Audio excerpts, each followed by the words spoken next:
Hello students, a very good morning to all of you. In today's video lecture, we are discussing about basic principle of internal check system. आज के video lecture में हम बात करेंगे उन आधारभूत principles की जो बहुत ज़रूरी होते हैं इंटरनल चेक सिस्टम में। तो एक इंटरनल चेक सिस्टम जो है वो आपका एफिशिएंट और इफ़ेक्टिव होना चाहिए, वो बेस्ड होना चाहिए आपके वेल एस्टेब्लिश्ड प्रिंसिपल्स पर। तो कुछ इम्पॉर्टेंट बेसिक प्रिंसिपल्स जो होते हैं इंटरनल चेक सिस्टम के, उनको हम डिस्कस करेंगे आज के वीडियो लेक्चर में पॉइंट बाय पॉइंट, ठीक है। So some of the important basic principles of internal check are as follows. सबसे पहला जो अथॉरिटी है, जो रिस्पॉन्सिबिलिटी होती है स्टाफ की, वो क्लियरली डिफाइन होना चाहिए, ठीक है। ये भी एक प्रिंसिपल होता है आपके इंटरनल चेक सिस्टम में। So the authority and responsibility of the staff should be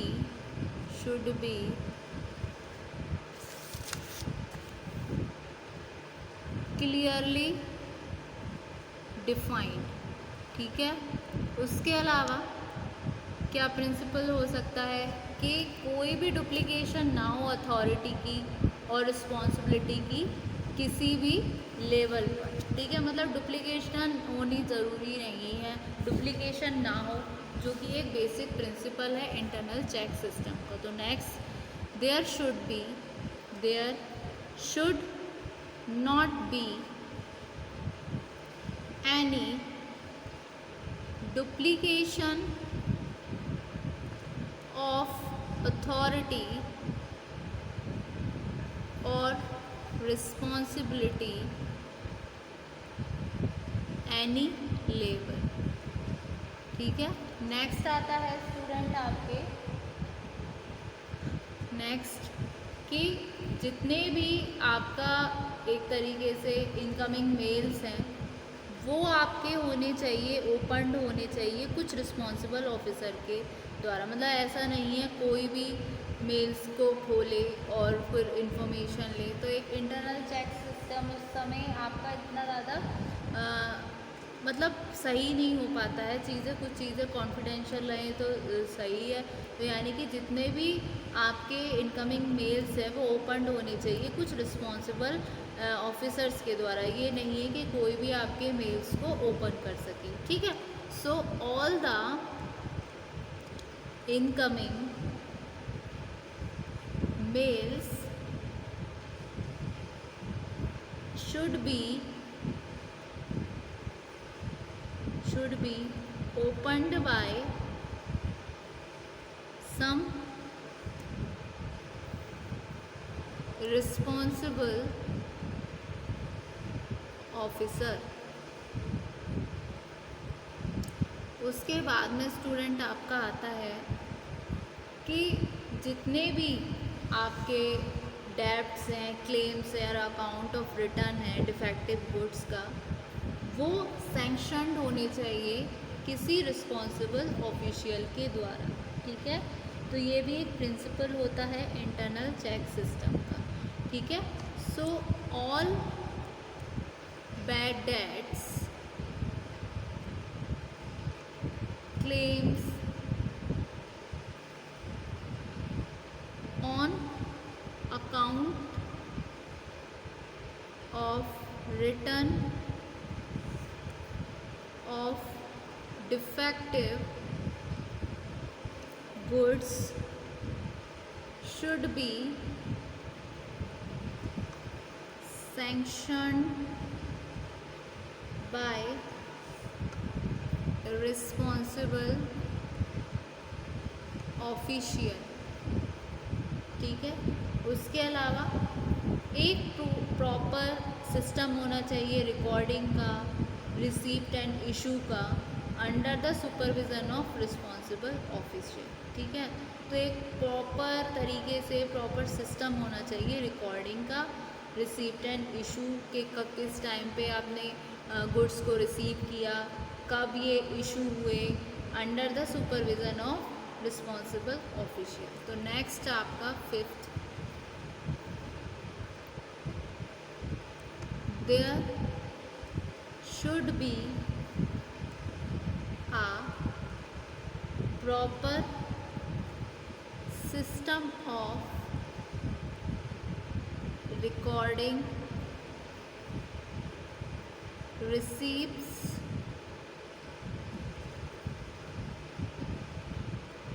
and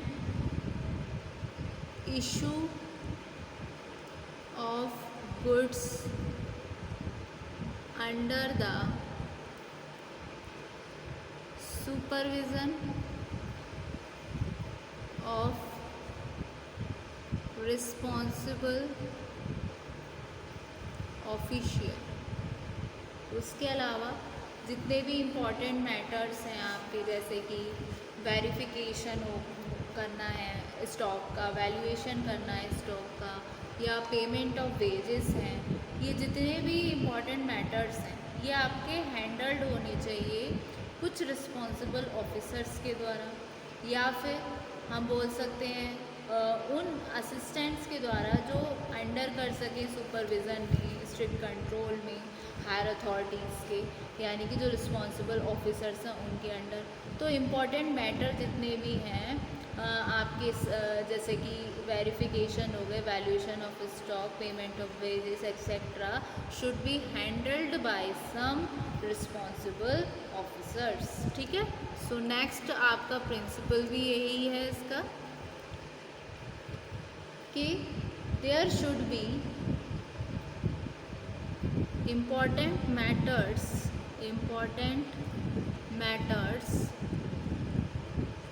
such as verification and valuation of stock, payment of wages etc. should be handled by some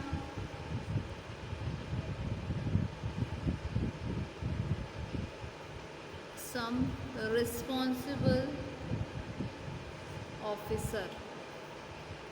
उसके अलावा जितने भी आपके letters हैं, mails हैं, जो भी एंटर्ड हो रहे हैं आपके रजिस्टर में, तो वो एक पर्टिकुलर जिस डिपार्टमेंट के रिगार्डिंग है वहाँ सेंड होना चाहिए और उनके एक्नॉलेज में भी रहे। ठीक है, जो भी रजिस्टर में एंटर हो रहे हैं। ठीक है, so next, all the letters and other mail should be entered into a register and from there it should be sent to the department concerned under acknowledgement। ठीक है, तो ये कुछ बेसिक प्रिंसिपल्स होते हैं आपके इंटरनल चेक सिस्टम के,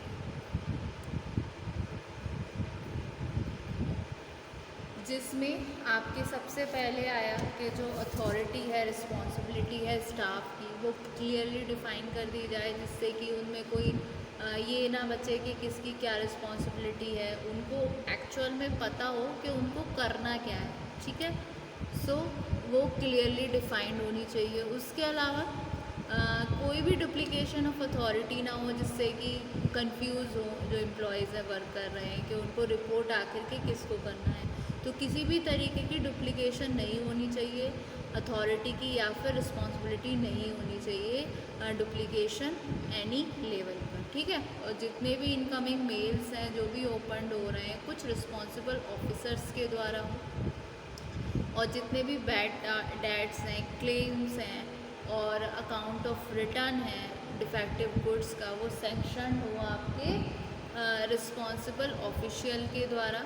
उसके अलावा एक प्रॉपर सिस्टम होना चाहिए जो रिकॉर्ड कर रहा है रिसीप्ट को, इशू ऑफ गुड्स को under the supervision of responsible official. उसके अलावा जितने भी आपके इम्पॉर्टेंट मैटर्स हैं, जैसे कि हमने वेरिफिकेशन किया एसेट्स का, स्टॉक का, और वैल्यूएशन किया एसेट्स का, स्टॉक का, पेमेंट ऑफ वेजेस है, वो आपके हैंडल्ड होना चाहिए कुछ रिस्पॉन्सिबल ऑफिसर्स के द्वारा। और जितने भी लेटर्स हैं और मेल्स हैं जो भी एंटर्ड हो रहे हैं रजिस्टर में, वो आपके सेंड होनी चाहिए डिपार्टमेंट में, कंसर्न डिपार्टमेंट में अंडर एक्नॉलेजमेंट, ठीक है। तो ये थे कुछ basic principles of internal check system. Hope so student आपको समझ आया, और मैं इसको गो थ्रू कर देती हूँ, जिसका अगर किसी का रह गया है तो वो आप नोट डाउन कर सकते, ठीक है।